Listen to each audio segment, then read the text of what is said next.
Good evening, YouTubers. It's Fortune Cookie 45 LC coming to you.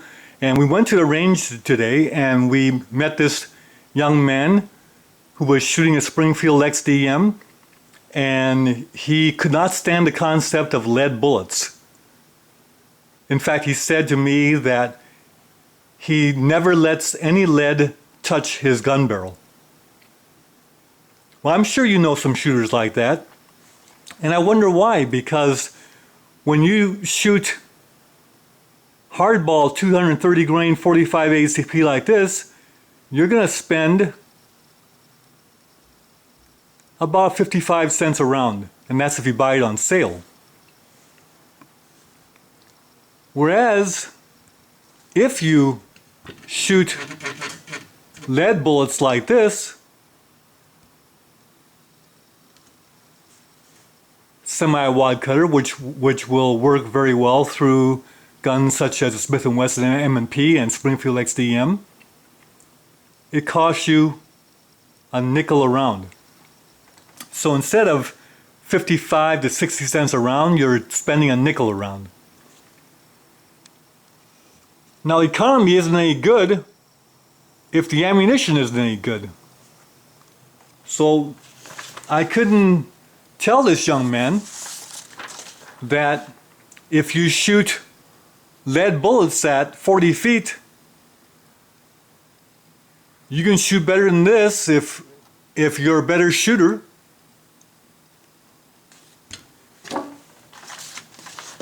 Or you'll shoot groups like this with lead bullets.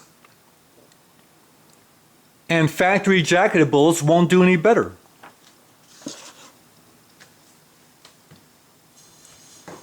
So if these lead bullet loads are every bit as good in terms of accuracy,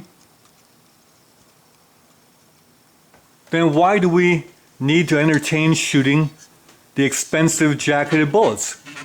So look at the 45 Long Colt. And here's an example of a very popular round in 45 Long Colt. It is the Hornady Lever Revolution ammunition for the 45 Long Colt. And excellent ammunition that will expand. And one round of this will set you back about $1.10.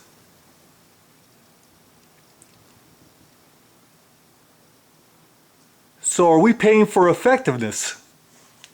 Well, lead bullets. This is a 45 Long Colt loaded with the classic 255 grain wide flat nose semi-wad cutter bullet, which is well proven to be effective against man or beast. And instead of $1.10 a round is a nickel. A nickel a round.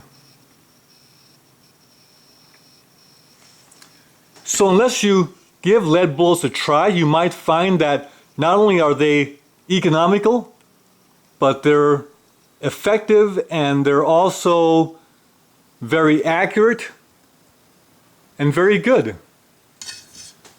Now let me introduce you to Maggie.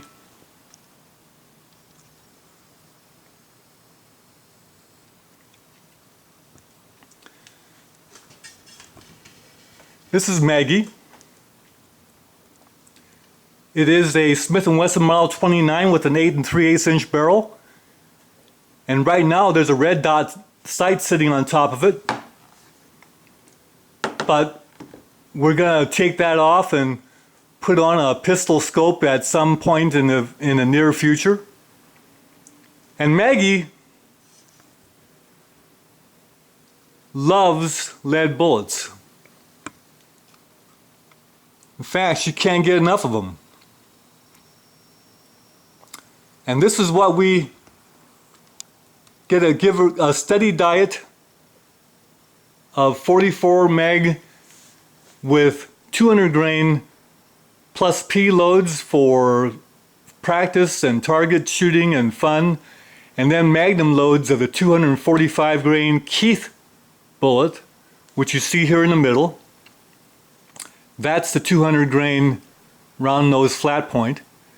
And if we really need business, then we'll go to the 310 grain wide flat nosed gas check bullet.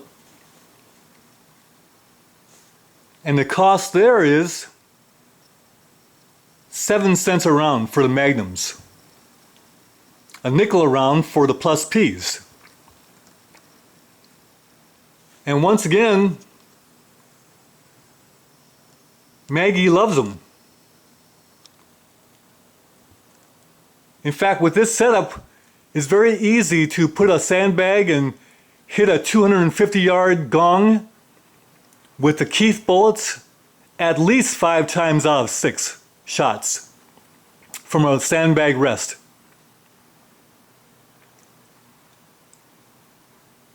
Now, jacketed bullets won't do any better than that. And if we're hunting, the 245 Keith is well proven game getter. And if we need more penetration, we go to the 310 grain wide flat nose gas check. What more do we need? Expanding bullets really won't do that much better. Maybe it's just a little bit better, but not that much better. And in fact, with the Keith bullet, you might find that Elmer Keith will tell you that that's the best. So YouTubers out there, consider cast bullets. There's nothing wrong with lead. And if you get a little bit of soot because of the lubricant or whatever, a little bit extra smoke, well, just clean your gun, and you gotta clean your gun anyway. So your choice is, you got a little bit of lead fouling in the barrel, which cleans right out, or do you go with copper fouling and clean that out? So don't be prejudiced against lead bullets. They might be very good. Bye for now.